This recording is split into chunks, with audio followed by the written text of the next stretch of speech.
এবারে আসি থার্ড অর্থাৎ 3 নম্বর স্ন্যাক্সের কথায়। কড়াইতে 1 চামচ ঘি অ্যাড করুন। ঘি গরম হলে তার মধ্যে দিন অল্প পরিমাণে গুড় বা জ্যাগেরি। এবারে এটাকে ভালোভাবে ফোটান।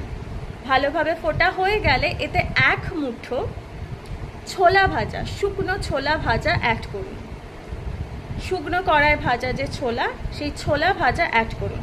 এবারে এই মিশ্রণটিকে ভালোভাবে ফোটান।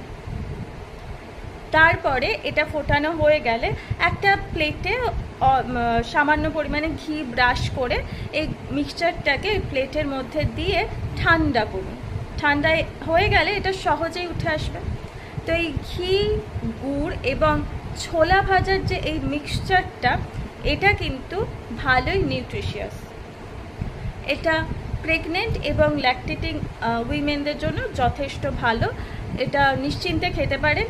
তো এই ধরনের হেলদি, নিউট্রিশিয়াস স্ন্যাক্স এবং নানান ধরনের নিউট্রিশনমূলক বা ডায়েটমূলক ভিডিও পেতে সাথে থাকুন আর ভিডিও দেখতে থাকুন।